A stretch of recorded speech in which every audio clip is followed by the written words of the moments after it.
Bonjour à tous, on est ravis de vous accueillir. Alors, pour nous, c'est un moment sympa parce que d'abord, c'est le 44e Mardi Raise. Vous savez que depuis la création de Raise en 2014, nous organisons des Mardi Raise. On essaye de faire rencontrer des jeunes start-upers ou futurs start-upers ou des plus vieux d'ailleurs, avec des personnalités inspirantes et qui peuvent nous aider sur des métiers et des innovations et des technologies qui sont assez nouvelles. Et puis, c'est la première fois qu'on organise un Mardi Raise dans ces locaux-là, puisque nous sommes ici depuis décembre 2020. On a eu un petit moment de stress avec Clara, puisqu'il n'y avait personne, c'était en plein Covid. On s'est dit, on a fait la connerie de notre vie de louer 1800 mètres carrés avec personne dedans. Donc, on est ravis de voir cette salle remplie. Bien sûr, on remercie nos participants et surtout de parler d'un sujet auquel, très objectivement, je ne comprends absolument rien. Clara certainement un peu plus que moi, mais voilà. Donc, en tout cas, on est ravis de vous accueillir. Et tu veux dire un petit mot peut-être sur Raise très vite? Oui, très rapidement, vous dire que ici, on a l'habitude de dire que c'est la maison des entrepreneurs et quand on a créé, Raise avec Gonzague, on avait l'idée qu'on voulait réunir les grandes réussites françaises pour qu'elles, investissent et qu'on puisse, accompagner, à l'époque, c'était que les PME, à grandir en, mettant du capital patient, citoyen, rentable, long terme.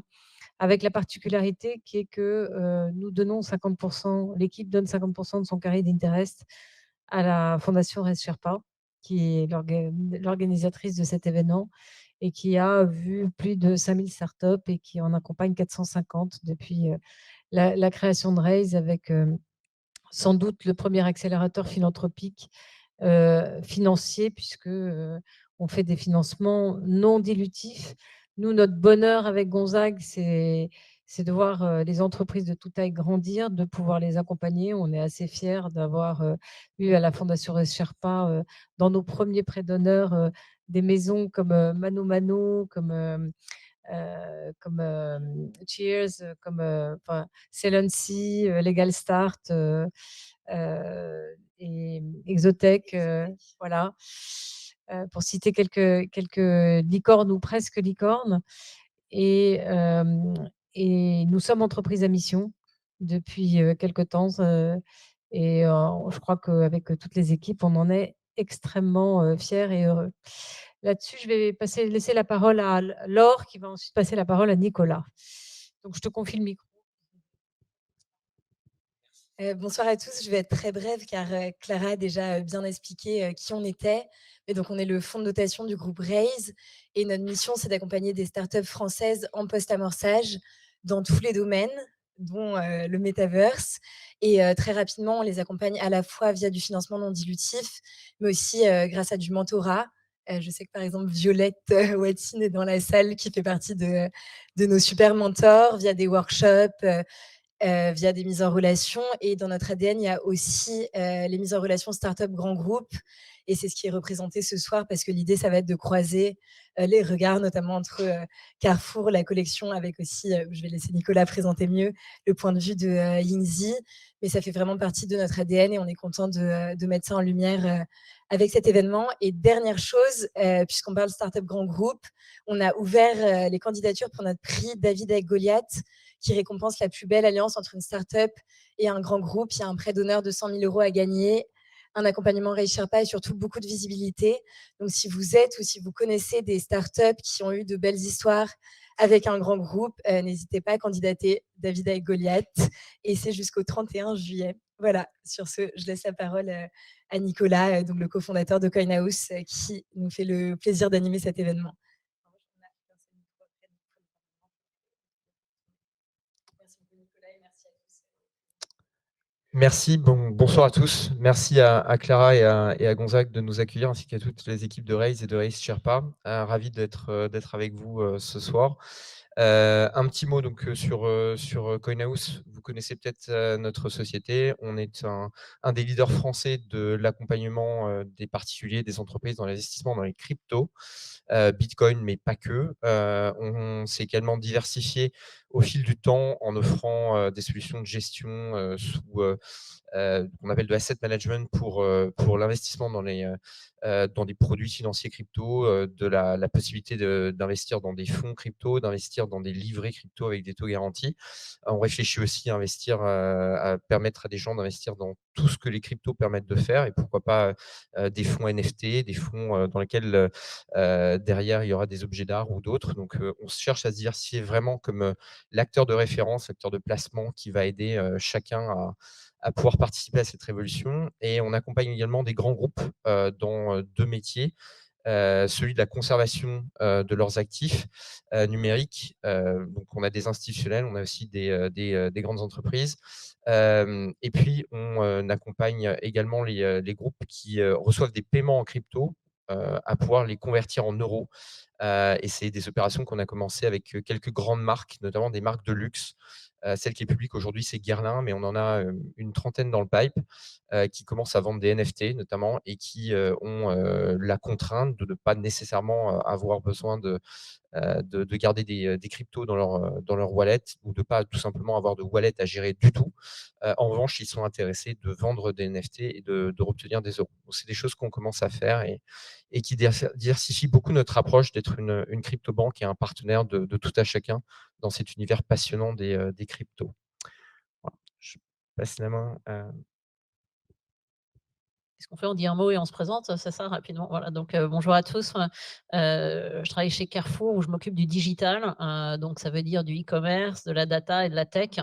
Et donc quand on dit ça, bah, en fait chez Carrefour ça consiste, la tech en fait, c'est des systèmes, informatiques qui pour la plupart sont quand même pas, totalement, d'hier. Donc c'est beaucoup de systèmes de caisse, c'est beaucoup de systèmes d'entrepôt, de transport et le e-commerce, c'est livrer des millions de commandes, à l'heure à nos clients. Donc ça c'est mon quotidien.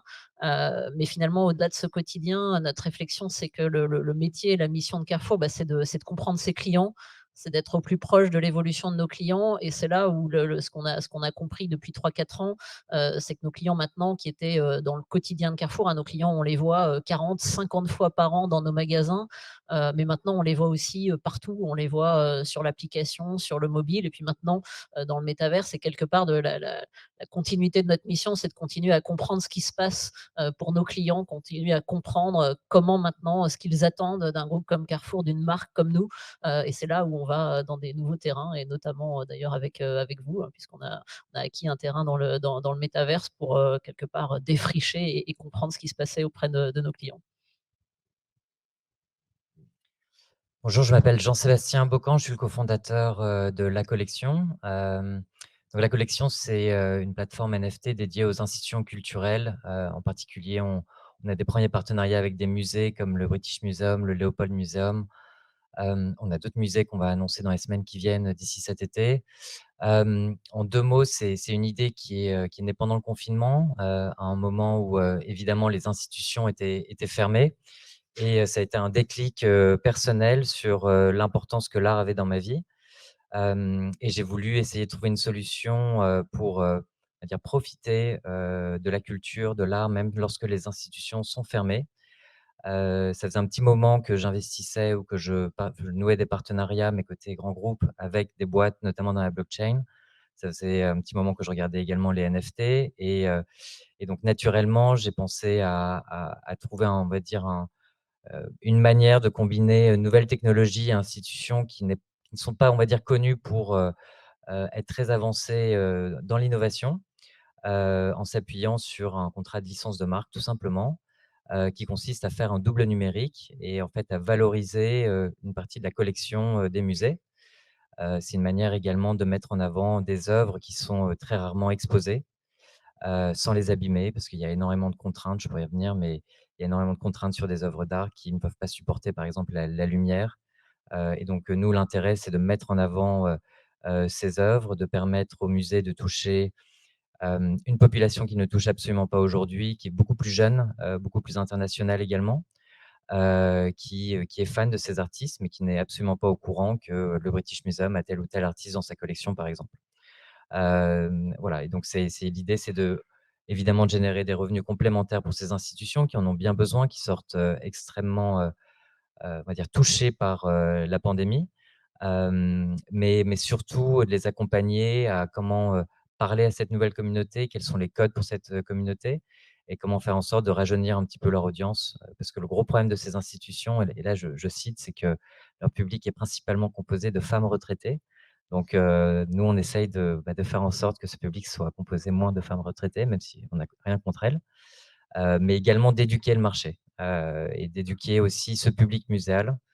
Parce que voilà, on entend trop souvent que j'y comprends rien aux NFT. Et donc l'idée, c'est de s'appuyer aussi sur des marques fortes, comme les marques de musées, qui nous aident dans un musée, à travers un pop-up store par exemple, à expliquer à ce public ce que sont les NFT, quel est l'intérêt d'avoir un NFT, et ce qu'est cette collaboration entre la collection et un musée. Oui, bonjour. Je m'appelle Yingxi. Je suis fondatrice de Metaverse Summit, qui est écrit sur l'écran. Du coup, c'est un événement qui aura lieu à 16 à 17 juillet à Paris. Je viens plutôt du côté jeux vidéo au Strategic Innovation Lab d'Ubisoft. Donc, Metaverse faisait mes sujets de recherche. C'était pas évident. On a nommé différemment. On a nommé virtualisation du monde. Tout ce qui est commerce va rentrer dans ce monde virtuel en 3D, etc., etc. Et finalement, Metaverse est devenu un sujet dont tout le monde parle. Donc, d'où vient ma présence aussi aujourd'hui. Donc, pour Metaverse Summit, on va présenter plusieurs différents sujets, non seulement côté B2B, tout ce qui est commerce dans le Metaverse, mais aussi tout ce qui est gaming et interactivité, tout ce qui est social, identité digitale, tout ce qui est aussi Web3 et décentralisation, bien sûr. Donc, hâte de vous avoir aussi là-bas. En tant que responsable de la logistique, est-ce que vous ne pensez pas que c'est une meilleure idée qu'ils soient sur des tabourets comme ça, parce que personne ne les voit? Qui est pour? Qui est contre? Qui s'abstient? Votez à l'unanimité. Bon. Bien joué. C'est parce que c'est un peu...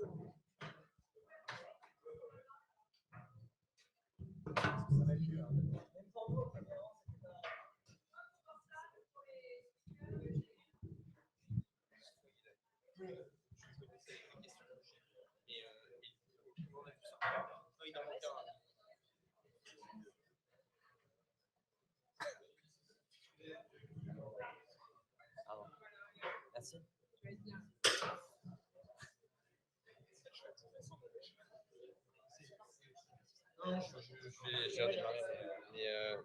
J'avoue que comme la feuille est là-haut, c'est un petit peu. Bon, vous nous voyez, on n'était pas très visible en fait, c'est ça. Voilà. Ah, c'est tout un travail. Hein. Donc, ravi après cette petite interlude canois, nous, on redémarre pour. Donc, chacun s'est présenté. Vous avez vu, on a une expérience assez différente. Je pense que la première question qu'il faut se poser, qui me semble pertinente, c'est peut-être de revenir sur la définition aussi métaverse NFT, de façon à aussi répondre à cette première question avant de savoir quel est l'intérêt et comment on peut creuser ce sujet avec vous ce soir. Définition de metaverse, définition de NFT. Crypto, je vais démarrer, ça va être plus simple. Donc, actif numérique, crypto-actif, crypto-monnaie, même si ce terme est absolument pas adapté à ce que sont en réalité la diversité. Crypto-monnaie et NFT, on va avoir un petit peu du mal à le définir. Crypto-monnaie et Bitcoin, pourquoi pas et encore. Crypto-monnaie et stablecoin, oui, peut-être. Mais la réalité, c'est qu'on est sur un actif qui est supporté par une blockchain, qui a une propriété d'être décentralisé, d'avoir un nombre limité, voire aucun intermédiaire qui va intervenir directement dans la manipulation et la sécurisation, en fait, pardon, la sécurisation de cet actif. Et il a, dans certains cas, la propriété de pouvoir être unique, non fongible. C'est le cas notamment d'un NFT. Metaverse, je pense que il me semble que ça peut être intéressant que tu commences parce que tu viens d'Ubisoft et donc dans l'univers notamment du gaming, on est assez vite plongé dans un univers virtuel et donc le Metaverse, univers virtuel. Oui, effectivement, en fait, il y a plein de définitions de métaverse et pour, le grand public, disons, tout le monde pense que, c'est dans le casque réalité virtuelle et tout le monde s'isole et cetera. mais pas du tout. En fait, tout ce qui est convergence de innovation, tout ce qui est convergence entre, par exemple, réalité augmentée, réalité virtuelle et tout ce qui est technologie blockchain, NFT. Cette convergence s'appelle Metaverse. Il y a tout ce qui est technologie dont je parlais, qui se sont émergées depuis ces dernières années d'une vitesse incroyable. Donc, c'est pour cela qu'aujourd'hui, on est ici aussi en regardant l'innovation de ce jour. Et on voit que ça va bouleverser non seulement côté entertainment, culture, mais aussi côté éventuellement retail, du coup, tout ce qui est commerce. Voilà, donc pour, nous, du point de vue plutôt, créateur de contenu, c'est vraiment une convergence de différentes technologies. C'est pas, en regardant seulement, du coup, du NFT ou du blockchain, mais aussi il faut voir tout ce qui est différents, interactions, humains avec la machine, tout ce qui est interface, heu innovant. Je vais faire une réponse de retailer basique, qui est, je pense qu'il y a deux choses. La première, c'est nous, en général, on répond, bah, en fait, on ne sait pas. On ne sait pas exactement ce que c'est. D'ailleurs, c'est pour ça qu'on y va, parce qu'on va apprendre et on va peut-être finir par comprendre. Et puis, la deuxième chose, c'est que moi, quand on m'a posé la question, ensuite, en COMEX, bah, j'ai ouvert la page de Sandbox et puis on a été dedans. Puis j'ai dit, bah voilà. Et tout le monde m'a dit, ah bon, bah, c'est ça, en fait. Bah, c'est pas, voilà, bah, c'est pas si compliqué. Bah non, bah, du coup, on va y aller. Et je pense qu'il y a ce rôle-là aussi, c'est que finalement, faut aussi avoir cette logique que le métaverse, tout le monde peut y aller. C'est pas si compliqué. Et je pense que c'est un des rôles, à mon avis, de Carrefour et puis de vous-même d'ailleurs, bah voilà, c'est l'avenir du web et on va l'écrire un peu ensemble. Et en fait, on sait pas trop à quoi ça va ressembler, mais c'est pas grave. C'est vrai que c'est une question, assez complexe. Généralement, on dit que les NFT sont le produit et la metaverse l'expérience. Donc ça permet de différencier, un petit peu les 2 termes. Moi, je réponds souvent également, pour la définition de la metaverse, de regarder Ready Player One, qui est peut-être le film qui retranscrit le mieux ce que à quoi pourrait ressembler, la metaverse. Et puis lorsque généralement, j'essaye de présenter la collection, j'essaie de, du moins possible, prononcer le mot NFT. En fait, si je prends mon cas particulier, on appelle ça souvent une lithographie numérique. Et en fait, donc sur la base, d'une œuvre physique, on va créer un double numérique en un nombre d'éditions limité, disons 10 exemplaires. Comme une lithographie, chaque édition va être numérotée, va être associée à un certificat d'authenticité qui va être signé par le musée, par, notre plateforme. À vrai dire, on n'en a pas vraiment besoin parce que le NFT en tant que tel, c'est un contrat qui, par nature, en fait, on va dire, va donner l'identité, de l'acquéreur, de l'honneur et puis, si c'est revendu, garantir une traçabilité de cette vente et du nouvel honneur. Et donc du coup, depuis la création jusqu'à, l'ownership de cet NFT, quel que soit le nombre de transactions, on va savoir, on va pouvoir, tout tracer. Mais voilà, en fait, en faisant une analogie avec quelque chose qui parle un peu plus, qui est plus un produit, on va dire, physique, généralement les personnes arrivent plus facilement à comprendre. Du coup, je te garde sur la question suivante qui est l'usage, notamment est-ce que dans le cadre de la collection, tu nous as parlé d'art, on va tous au musée, on aurait tous intérêt en tout cas à y passer du temps, pour découvrir, des œuvres parfois magnifiques et puis des œuvres qu'on ne peut pas voir parce que tu l'as expliqué, il y a énormément d'œuvres dans chacun des grands musées qui ne peuvent pas être montrables ou sur lesquelles il y a tout simplement pas la place, physique de le faire. Est-ce que ça reste un marché de niche du coup, le métaverse et le NFT selon toi? Est-ce que c'est pour l'art? On a vu les CryptoPunks qui sont une première illustration. On voit des gens qui achètent, des tableaux et qui les, enfin qui ensuite arrivent à les commercer, mais ça reste des œuvres parfois très chères ou, pas forcément, très grand public. Donc est-ce qu'on parle de quelque chose finalement de niche? Denis, je ne sais pas, mais on en est au tout début. Enfin, je crois qu'il y a 3 millions d'active wallets, dans le monde. Donc ça, je crois, hein, c'est à peu près les. En NFT, sans doute, sur les wallets Bitcoin, ou crypto en général, les chiffres se baladent entre 150 et 250 millions. Ouais, Ils sont pas réellement très fiables. À date, en tout cas, les chiffres les plus récents que j'ai pu voir, c'est 180 à 200 millions, ouais, pour les cryptos, ouais. pour Non, les je parle. cryptos et les Ouais. wallets NFT, c'est forcément une petite portion de Voilà, cela. donc on en est au tout début, donc tout est niche, en fait, dans les NFT encore aujourd'hui. Ce qui est en train d'émerger, c'est que, le fait d'acheter un NFT, chez nous, mais on le voit, ça devient, on va dire, une norme, de plus en plus. C'est, c'est aussi rejoindre un projet et appartenir, avoir un sentiment d'appartenance à un club. Et donc en fait, on va pas juste acheter, ce double numérique, on va acheter une expérience et donc on va en fait, avoir accès, à ces expériences, à ces événements. Concrètement, on a pu, organiser la visite d'un studio d'un artiste qui est assez connu dans le monde numérique, qui s'appelle Refik Anadol, pendant Freeze à Los Angeles, il y a quelques mois. On était présent à New York il y a 2 semaines, pendant Freeze, encore une fois. On a pu organiser, une galerie physique dans laquelle on a invité une partie de nos collectionneurs. On a organisé un dîner avec nos plus grands collectionneurs, un cocktail avec un public un peu plus élargi. On va organiser un dîner au British Museum où en fait on va pouvoir, privatiser toute une soirée, tout le musée, dîner dans le musée et puis permettre, à notre communauté de découvrir ce musée dans un cadre absolument, extraordinaire.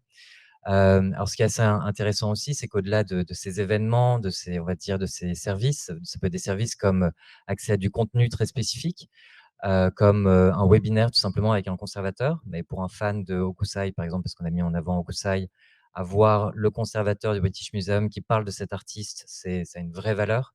C'est très difficile de rencontrer les conservateurs dans les musées. Donc finalement, ça se rapproche presque à des services qu'on pourrait voir, pour des mécènes. Et d'ailleurs, là, les projets sur lesquels on travaille, c'est la mise en avant de pastels pour un projet, donc extrêmement fragile, impossible de les sortir. Donc ça peut être exposé que, 1 fois tous les, X années, donc généralement c'est 2, 3, 5 ans.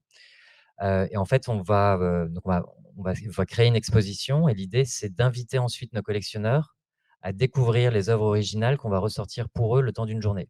Donc là encore, en fait, ça va être une privatisation d'une partie du musée et donc découvrir le musée avec un angle, on va dire, une expérience assez géniale. Ça peut être suivi d'un dîner et cetera. Donc voilà, c'est ce type d'expérience. Donc ça reste quand même pour, un certain nombre de personnes expertes ou en tout cas, des gens qui sont intéressés, mais il y a une volonté d'ouverture.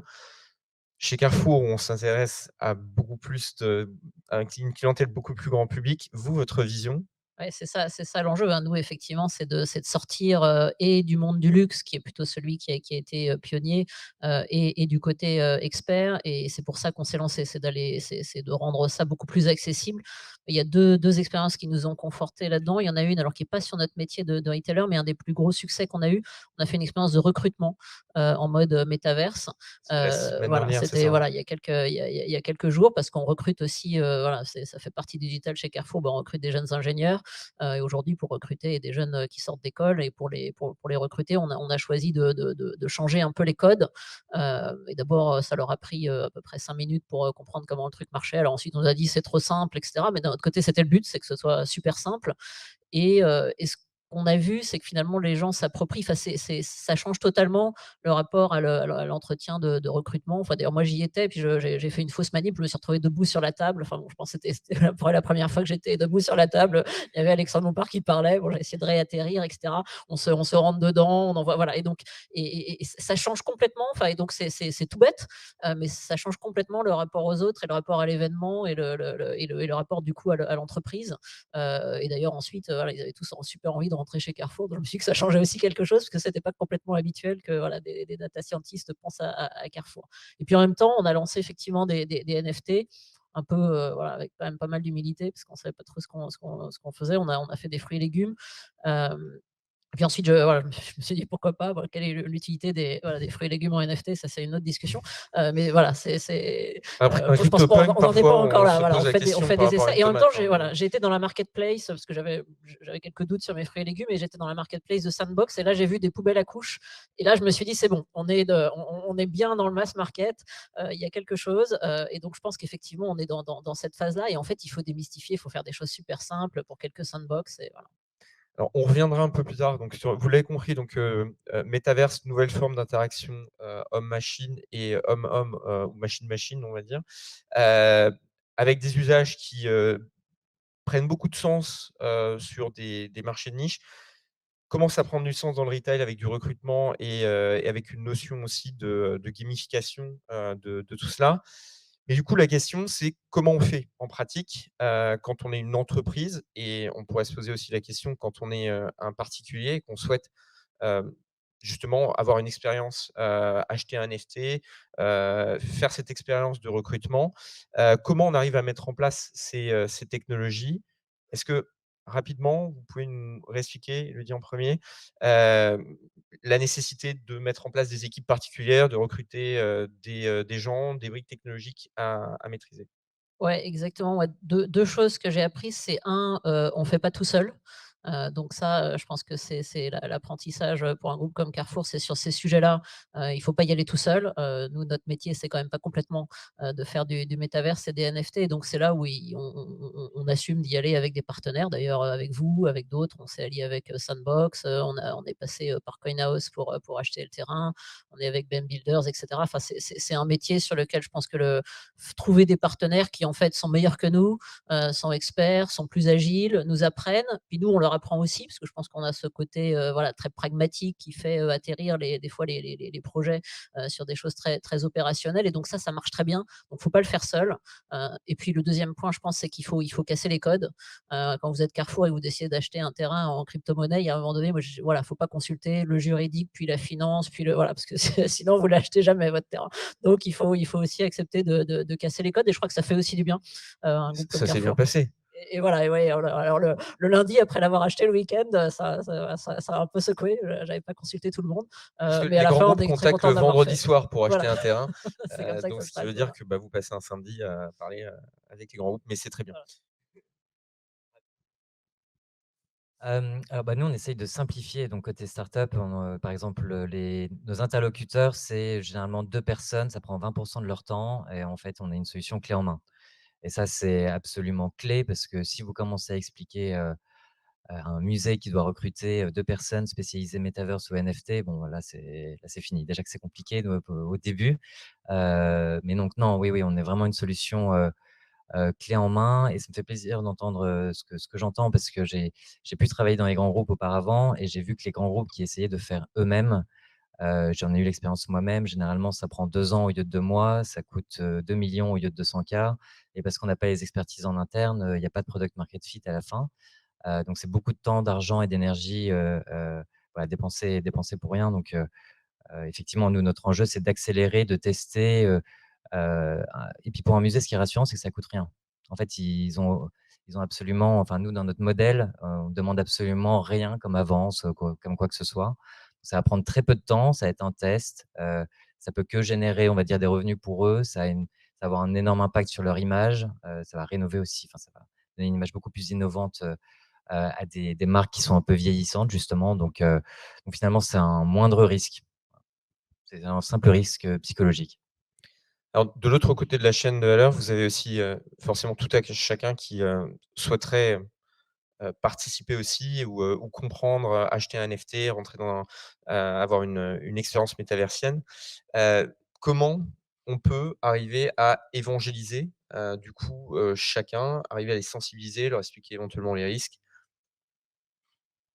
Très bonne question. Donc, surtout, en fait, en ce moment-là, comme vous avez parlé, il y a très peu de personnes qui ont des wallets et souvent pour créer les wallets, pour les grands publics, c'est très, très compliqué. Il faut noter sur un papier, 12 mots et cetera. Les gens ne comprennent pas. Donc il y a pas mal de projets, au sein des grands groupes, sujet de Open Innovation ou bien des startups qui sont en train d'étudier ce sujet de comment onboarder les prochains millions, billions de milliards de personnes pour avoir un wallet. Souvent, ils ont un service sur le site web. Tu peux juste cliquer, tu peux connecter avec ton email.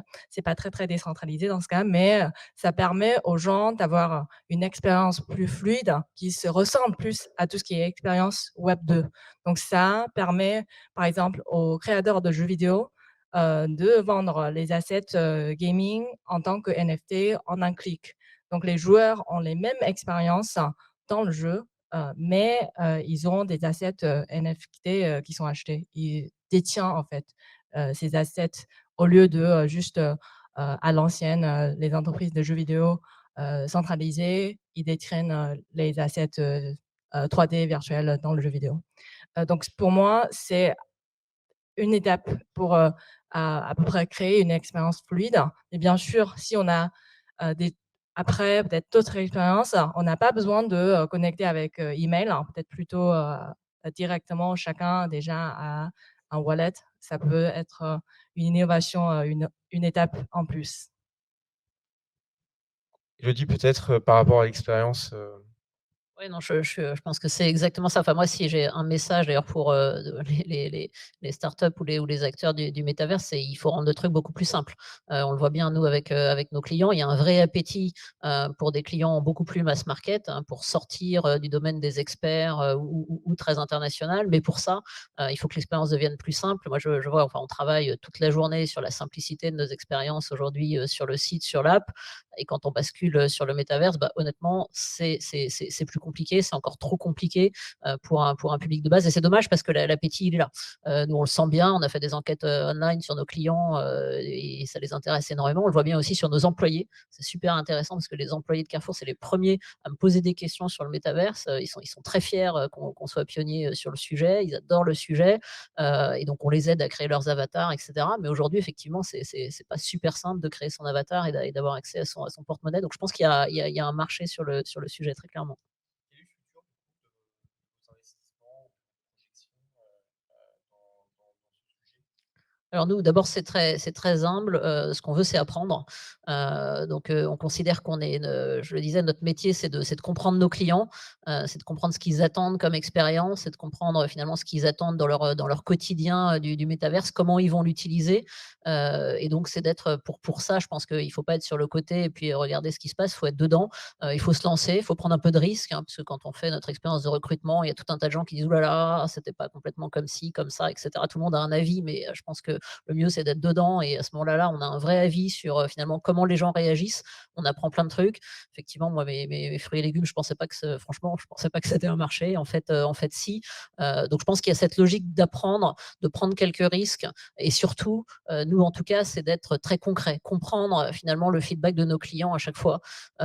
Comment c'est ça, c'est le cœur de notre métier. C'est ce qu'on et je pense, on fait des partenariats, c'est ce que je disais, avec des startups pour, nous apprendre ce métier-là, pour nous nourrir sur la partie technique, sur la partie crypto. Mais notre métier, c'est de comprendre vraiment ce qui se passe sur les utilisateurs, sur les clients, quels sont leurs feedbacks. Et ça, je pense que c'est ça qui va nous apprendre la suite. Moi, la suite, je la connais pas, hein. Notre méthode, c'est voilà, c'est de se lancer. Très clairement, le recrutement, c'est un succès. Ça fonctionne. On a un vrai appétit de nos jeunes talents pour venir parler un peu différemment avec la marque Carrefour. Très clairement aussi la gamification, ce que vous disiez, c'est voilà, il y a un vrai appétit autour de ça. Mais ensuite, il faut qu'on apprenne, finalement à se dire qu'on n'en sait rien.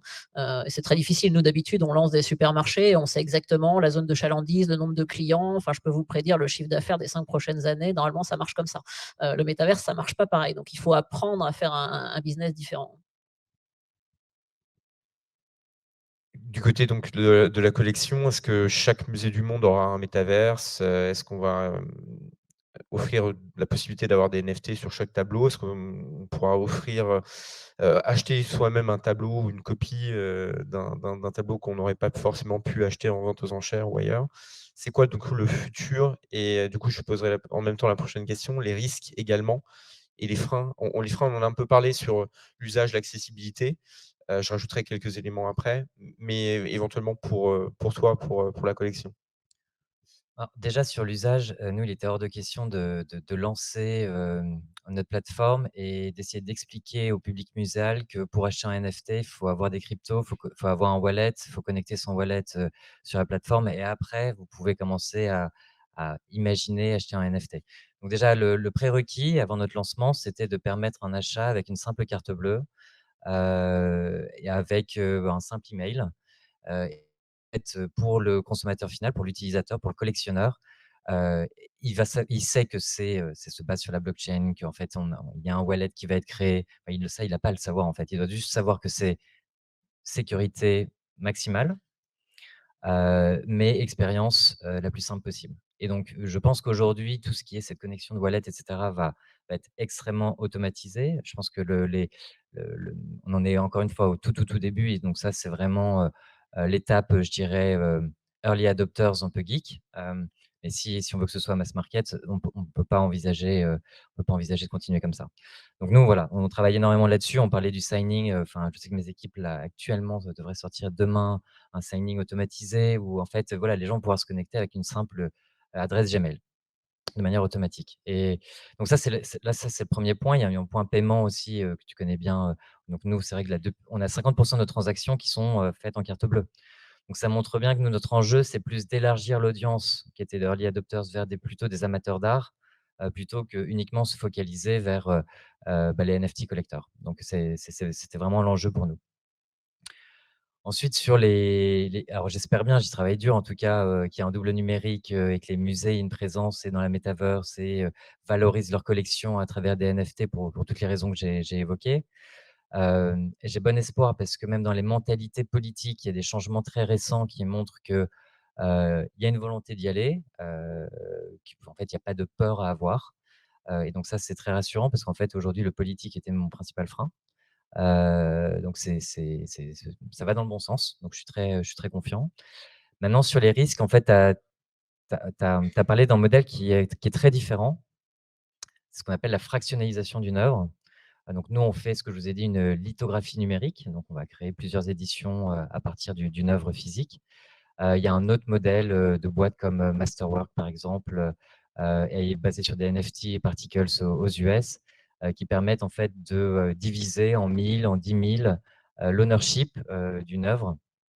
Et alors là, ça pose, énormément de problèmes, notamment, d'IP.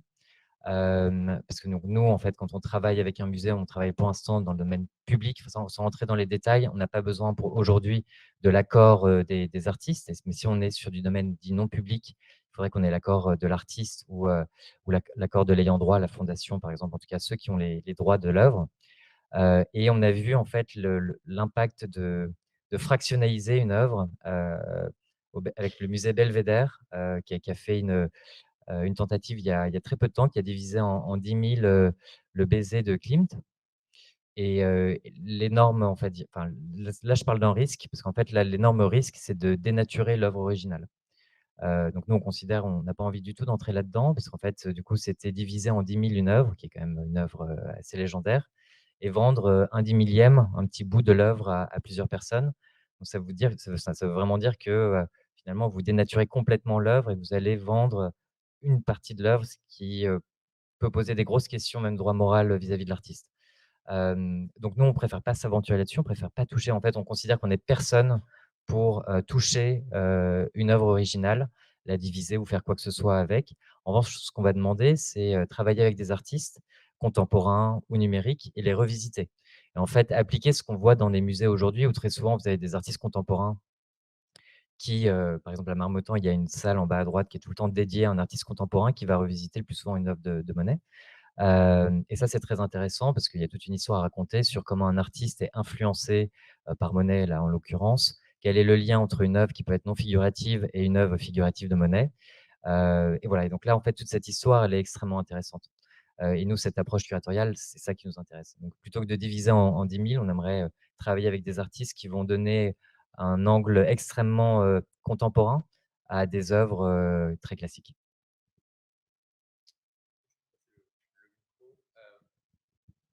Les risques justement qui pourraient faire que, le grand public vient beaucoup moins se détourne en fait de cette innovation, n'arrive pas à la comprendre, n'arrive pas à la saisir. Au-delà de ce qu'on a évoqué tout à l'heure en termes de wallet, qu'est-ce que tu peux voir et qu'est-ce qu'il faut faire justement pour continuer l'évangélisation et continuer l'évolution, de ces technologies et des innovations, qui sont nécessaires? Il y a une, compréhension, dans le milieu où, genre, les gens pensent que tout doit passer sur Metaverse, mais en fait, c'est pas le cas parce qu'il y a certaines, technologies qui sont applicables sur certains, publics, hein. Donc, par exemple, tout ce qui est commerce, hein, si on peut faciliter l'achat, si on peut avoir une expérience, plus fun, si, on peut créer, par exemple, les Metaverse architectes, architecture, avec, des différents magasins qui, facilitent l'achat des gens au lieu de, rendre les gens sur Amazon ou, sur, Carrefour, le site web. Avoir une expérience qui est gamifiée, heu, on ouais, peut-être si Carrefour crée son métaverse, hein, les gens apprécient plus l'expérience dans le métaverse que sur le site web qui est ennuyant. Donc, pardon, c'est du web 2 du coup. Donc, Juste la relation des groupes avec les startups, c'est bien, ça c'est ça ça. nous fait prendre conscience Ouais. de notre réalité. Je veux dire que, en fait, les technologies sont applicables sur, certains, secteurs et faut pas penser que, tout ce qui est expérience, doit passer, sur Metaverse. Donc il faut toujours penser à comment, avoir plus d'inclusion, d'avoir plus de sécurité, diversité aussi, dans tout ce qui est, expérience Metaverse. Heu, Bien sûr que c'est aussi le cas, dans le milieu, web 2, soi-disant. Donc il faut, penser à la technologie, au service des gens au lieu de vraiment pousser, les gens à utiliser, les technologies, qu'on pense innovants. De la technologie utile. Élodie, pour peut-être terminer justement sur cette vision, qu'est-ce qui va éventuellement bloquer au-delà de ce dont on a déjà parlé? Et puis peut-être un petit mot de fin aussi sur, pour chacun, pour ce que vous envisagez dans les mois à venir. Est-ce qu'il y a des sujets nouveaux, des annonces qui vont. On va pas faire d'annonce, mais je pense qu'il y a Si, si, si.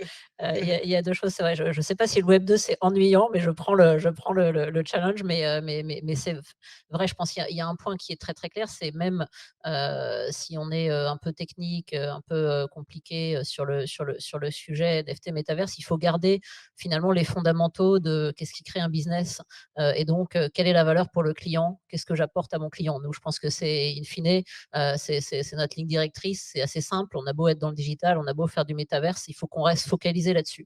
Où est-ce que j'arrive à créer de la valeur additionnelle? Qu'est-ce qu'il y a dedans pour mon client? Je pense que c'est ça qui nous fera sortir du côté collectionneur de NFT, qui est que vous l'avez très bien dit, hein, c'est la limite. Il faut sortir de ce marché-là et donc il faut arriver à créer de la valeur réelle. Et donc je pense le lien notamment avec le monde réel, avec le commerce, pour nous il est clé. Arriver à créer un vrai business associé à ça, arriver à créer un avantage et un intérêt pour nos clients, arriver à parler aussi et à toucher des clients ou des populations, je le citais sur les plus jeunes, sur lesquels les expériences leur parlent et leur apportent une vraie expérience nouvelle où ils vivent, pour nous, par exemple, la marque Carrefour et les atouts et ce qu'on peut leur apporter d'une façon différente qui leur correspond mieux. Et finalement, c'est leur monde, c'est un peu leur Carrefour ou leur hypermarché à eux ou leur supermarché. Moi, je pense que c'est ça. Donc, nous, ce qu'on cherche, c'est ça. C'est quoi ce supermarché un peu du métaverse qui va apporter une nouvelle expérience et qui va vraiment créer de la valeur pour nos clients. Et nos clients, ils font comme vous, ils nous font du feedback, parfois négatif. Voilà, ils nous renvoient à tous ces points, tous ces pain points aujourd'hui d'une expérience sur lequel on cherche à s'améliorer. Donc voilà, pas d'annonce, mais je pense le retour aux basiques. Le métaverse, c'est aussi des basiques et c'est satisfaire nos clients. Positif et constructif. Peut-être quelques questions si vous avez. Je vois qu'il y en a plusieurs mains qui se sont levées. Hem, J'ai pas vu la main levée, pardon.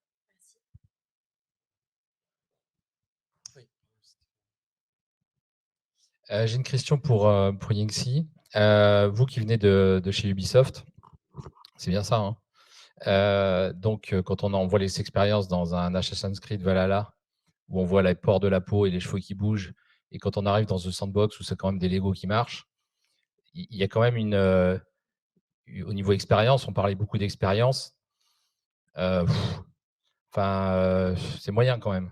Enfin, pour m'y être baladé un peu, franchement, je suis pas un super gamer, mais il y a un côté déceptif, que ce soit Decentraland ou The Sandbox, on croise pas grand monde. Voilà, donc la première chose, c'est est-ce que vous pensez que c'est un frein pour certaines marques, notamment de luxe, qui se tournent plus vers les NFT que les métaverses d'ailleurs?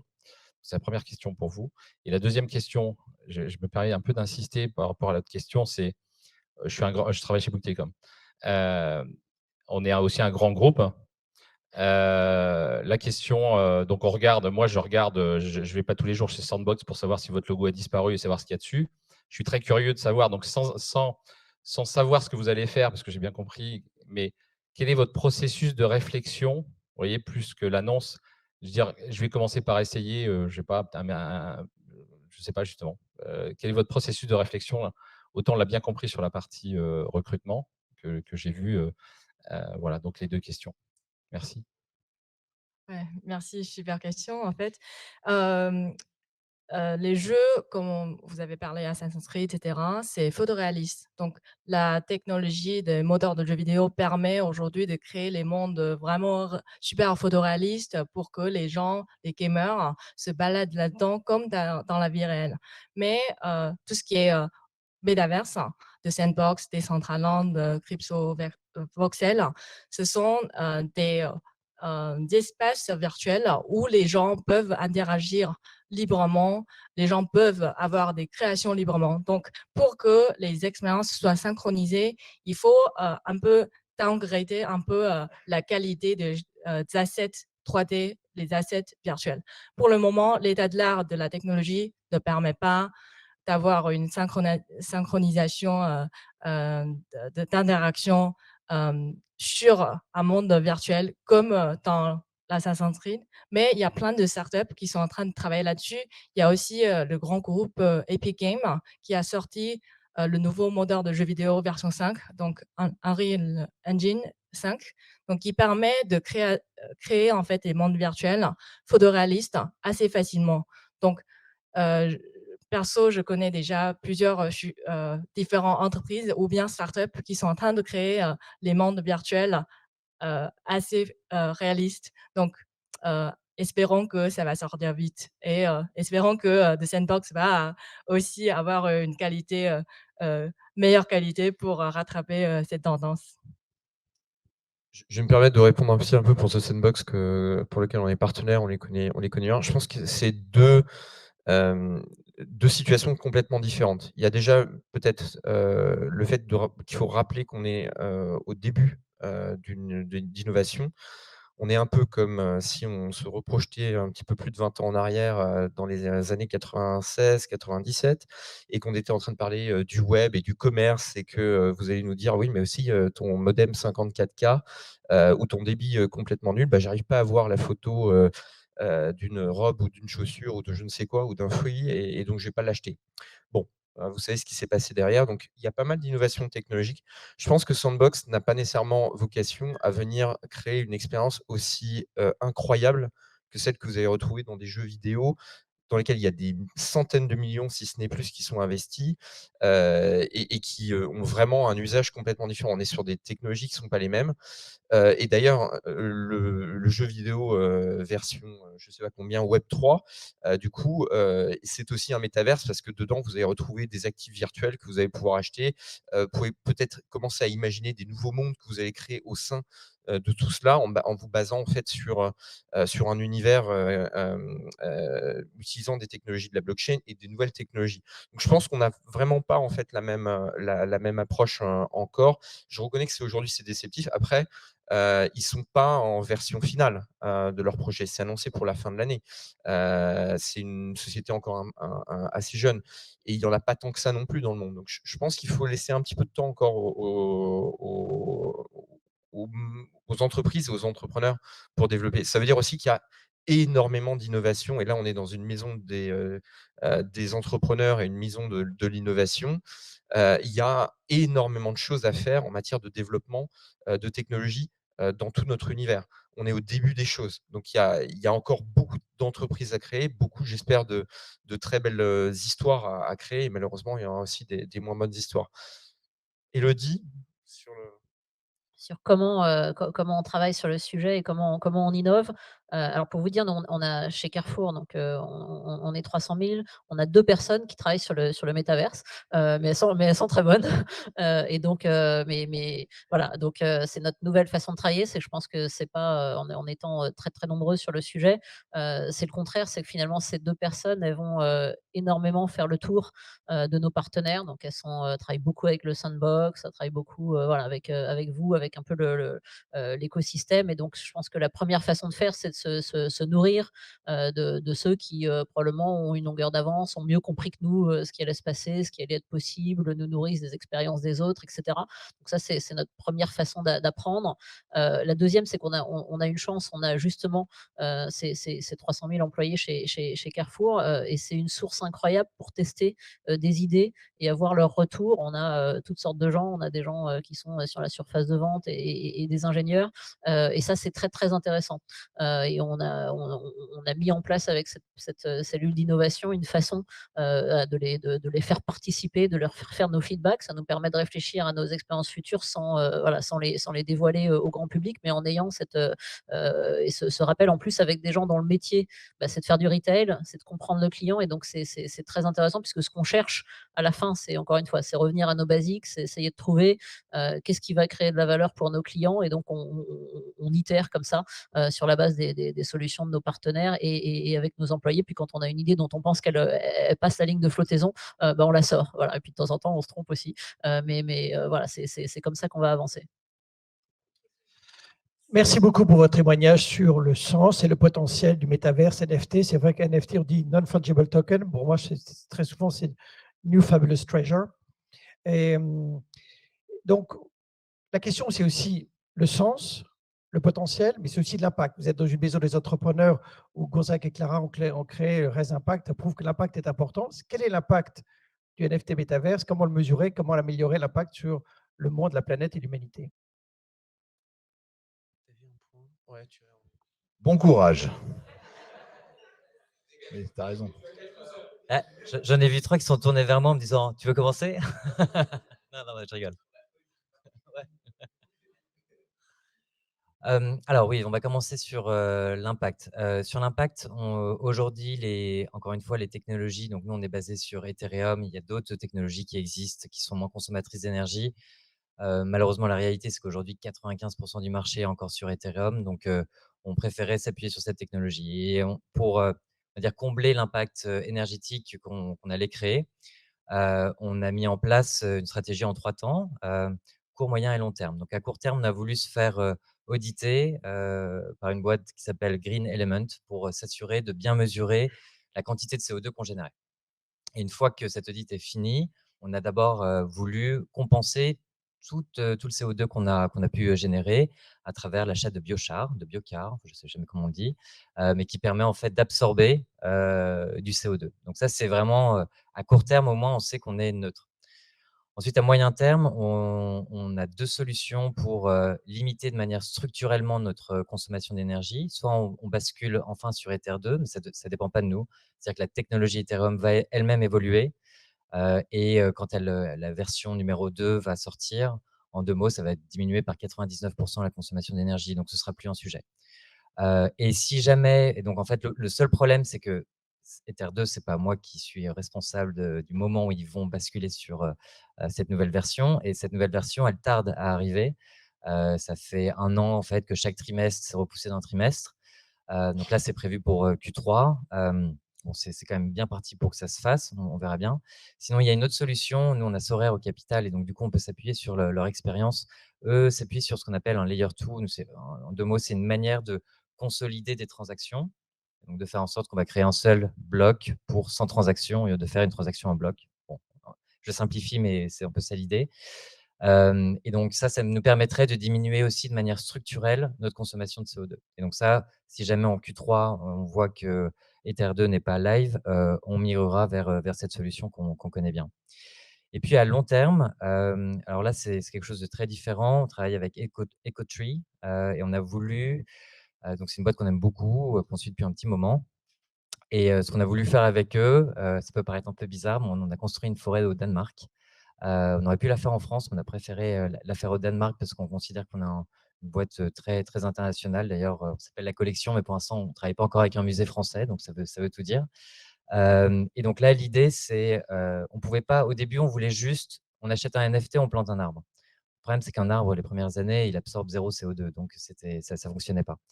En revanche, ça, c'est vraiment une initiative qui nous engage sur non pas 1, 2 ou 3 ans, mais sur 40, 50, 60 ans.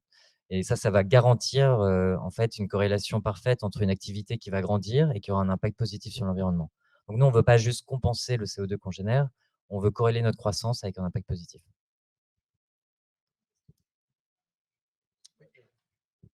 Donc, à part tout ce qui est impact environnemental, on pense aussi à l'impact social. Du coup, avec tout ce qui est un peu les mondes virtuels ou soi-disant métaverse ou expériences gamifiées, quoi que ce soit, on peut faciliter la communication des personnes avec, par exemple, les neurodiversités, les enfants autistiques. Ils peuvent se communiquer plus facilement dans le monde virtuel avec les gens. Ils peuvent s'entraîner les enfants qui ont TDAH, par exemple, troubles attentionnels, ils peuvent s'entraîner avec tout ce qui est expérience virtuelle, tout ce qui est jeu pour s'entraîner. Donc ça, c'est les outils à utiliser dans tout ce qui est technologie métaverse pour avoir un impact positif social. Donc ça, c'est seulement les exemples de certaines startups. Il y a beaucoup, beaucoup plus de cas d'utilisation, surtout dans les traitements de santé mentale, par exemple. Il y a pas mal de personnes qui ont du mal à aller chez les psys, d'aller chez les gens pour raconter leur histoire, mais en prenant un avatar, en racontant leur histoire, ça peut leur permettre d'avoir euh, une sorte de traitement dans le métaverse. Donc, à part du côté impact environnemental, on peut aussi avoir des cas d'utilisation pour faciliter la vie des gens avec l'impact social positif. Bonsoir, merci bien pour vos témoignages. On a vu l'émergence de pas mal de cas assez différents, donc que ce soit le côté art, le côté travail, le côté plus gamification. Est-ce que, selon vous, on va aboutir à un monde où il y aura plusieurs métaverses qui vont coexister ou bien petit à petit, ça va se consolider autour d'un seul métaverse qui va rassembler toutes ces expériences dans le même univers? Pensez à Meta, non?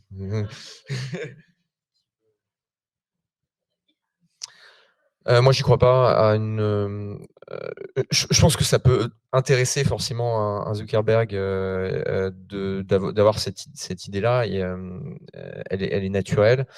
On l'a pas aujourd'hui, dans nos expériences. Aujourd'hui, les premiers métaverses que vous connaissez, c'est, pour moi, ça reste Twitter, Instagram et tous ces univers dans lesquels vous savez pas nécessairement qui est derrière, mais avec lequel vous échangez et vous avez de la propriété numérique, qui, pour l'instant d'ailleurs, vous est essentiellement confisquée, par d'autres et c'est un peu l'idée aussi du métaverse que de faire revenir, la propriété. Le web 3, c'est quand même l'idée, de l'internet de la propriété que de mieux la maîtriser, éventuellement la monétiser, la contrôler. Aujourd'hui, on ne le voit pas.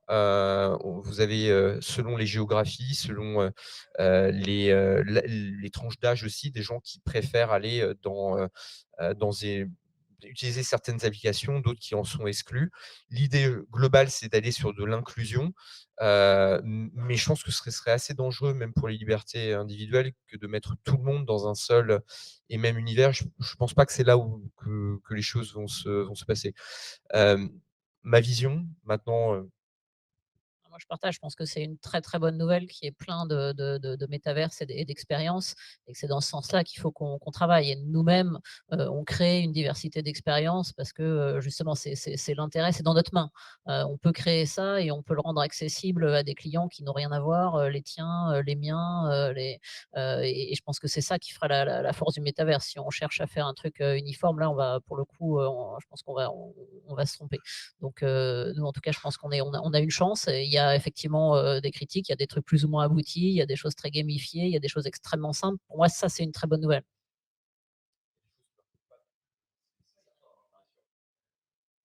Et en 2 mots juste sur Meta, enfin, je pense que le web 3 quand même, on parlait d'impact, l'impact social que ça a sur notamment la propriété. On est en train de comprendre que certains groupes, prennent on va dire des commissions, en tout cas se rémunèrent de manière un petit peu disproportionnée. On n'a pas du tout évoqué un autre cas d'usage, mais auquel ça me fait penser, c'est la musique, où on voit il y a beaucoup d'artistes qui actuellement sont en train, de tester le web 3 pour, gérer leur communauté en direct et se priver, des labels. C'est un modèle qui est extrêmement vertueux parce qu'en fait, la communauté va jouer le rôle du label, va financer un artiste et va toucher des royalties sur les ventes de cet artiste. Et aujourd'hui, on sait qu'il y a un gros problème avec des artistes qui, même lorsqu'ils sont connus, les revenus issus de Spotify leur permettent pas de bien gagner leur vie, mais du tout. Et donc c'est ça en fait la tendance de fond, la lame de fond qui va faire que, comme on parlait de méta, en fait, le Web3 va faire ressortir les défauts, du Web2 et des univers centralisés de manière générale ou des business models centralisés. Et je pense que même les marques vont se rendre compte de l'intérêt de pouvoir gérer leur communauté en tant que telle, en direct. Hem, Nous typiquement en fait, enfin, je reviens sur le cas des musées, mais c'est comme un CRM amélioré. C'est comme si tout d'un coup, vous allez connaître par, en fait, même les achats de vos clients, quelles sont les œuvres préférées, du public dans les musées.